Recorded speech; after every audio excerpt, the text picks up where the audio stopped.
Assalamualaikum warahmatullahi wabarakatuh. Perkenalkan, nama saya Dani Febrianto, NIM D4000019+0067, Prodi Teknik Elektro Angkatan 19. Bertemu lagi pada saya, Dani Febrianto, di sini di tugas ujian akhir semester Praktikum Teknik Tenaga Listrik 2021. Nah, di sini kita disuruh untuk membuat sebuah PowerPoint di mana terus di situ ada tugas yaitu untuk membuat materi tentang motor sinkron dan asinkron sesuai NIM saya ganjil. Baik, langsung saja kita mulai presentasinya. Yang pertama, untuk motor sinkron, prinsip kerjanya adalah motor AC yang dijalankan pada kecepatan sinkron tanpa slip kecepatan sinkron. Motor sinkron adalah motor AC bekerja pada kecepatan tetap pada sistem frekuensi tertentu. Motor ini memerlukan RDC untuk pembangkitan daya dan memiliki torsi awal yang rendah, dan oleh karena itu motor sinkron cocok untuk penggunaan awal untuk beban rendah seperti kompresor udara, perubahan frekuensi, dan generator motor. Motor sinkron mampu memperbaiki faktor daya sistem sehingga sering digunakan pada sistem yang menggunakan banyak listrik. Di sini ada gambar kerangka motor sinkron dan konstruksi motor sinkron, bisa dilihat. Untuk komponen utama dan rumus perhitungan motor sinkron, rotor. Perbedaan utama antara motor sinkron dengan motor induksi adalah bahwa rotor mesin sinkron berjalan pada kecepatan yang sama dengan perputaran medan magnet.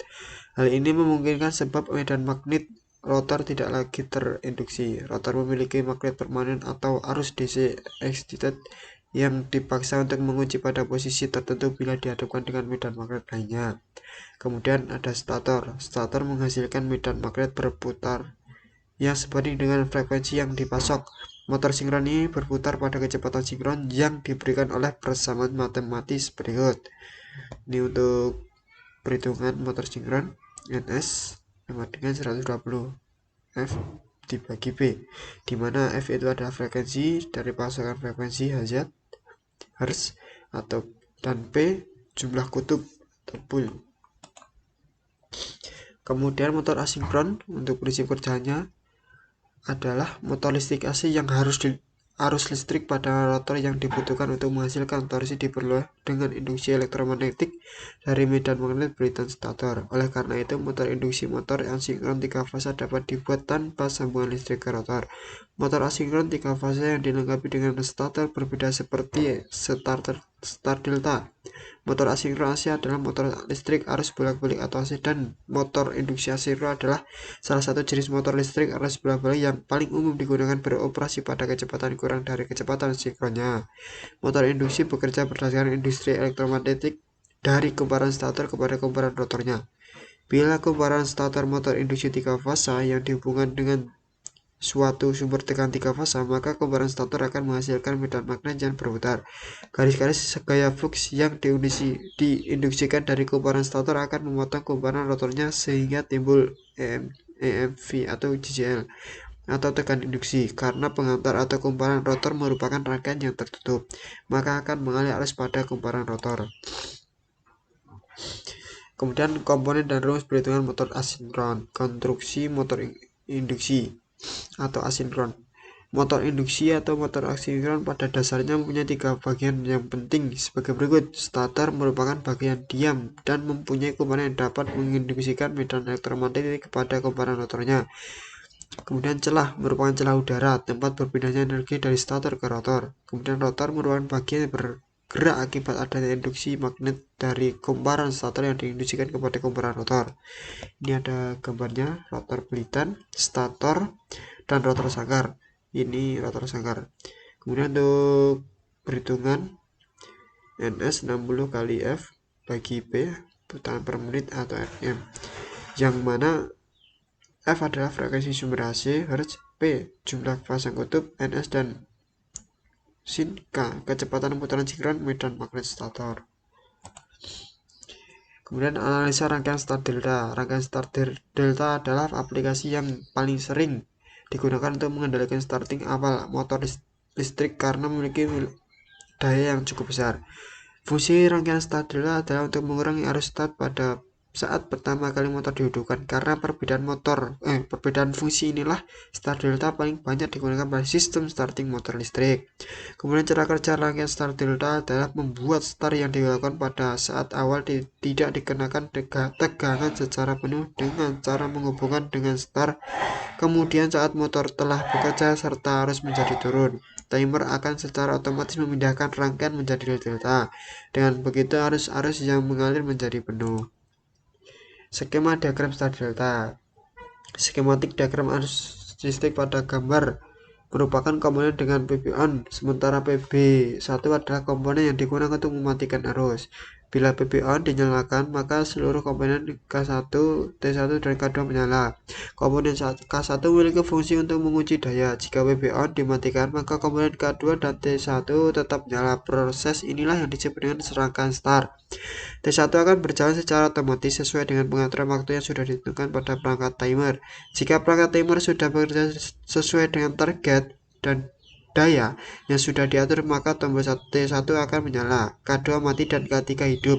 Proses inilah yang disebut dengan rangkaian delta. Ini adalah sistematik diagram start delta. Contoh soal. Yang pertama, motor induksi satu fase dengan daya output 10 kW, tegangan 500 volt dan arus 30 ampere dan cos 0,75 lagging. Jika motor induksi tersebut bekerja pada frekuensi 50 Hz dan mempunyai 4 pasang kutub, motor tersebut dijalankan dengan 40 putaran dengan putaran 1460 rpm.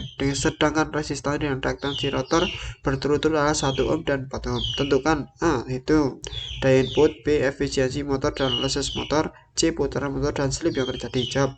Diketahui POA 10 kW, Koski 0,75, N 1460 rpm, V 500 volt, F 50 Hz, R2 1 ohm, I 30 ampere, P 4 pasang kutub, X2 4 ohm.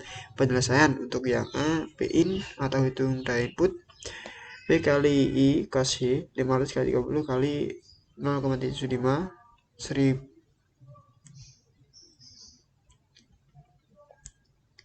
11.250 atau sama dengan 11,25 kW.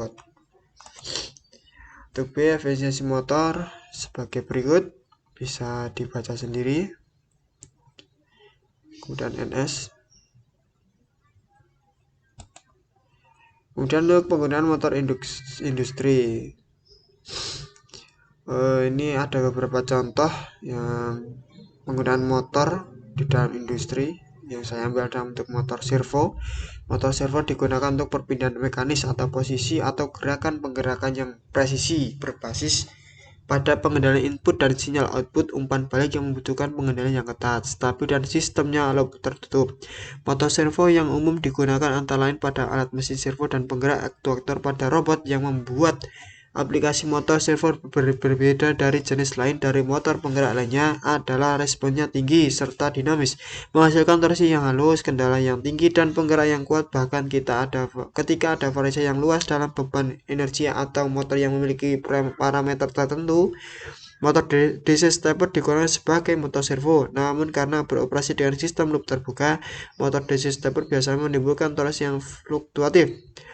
Brushless DC motor lebih cocok sebagai motor servo karena kemampuan umpan baliknya.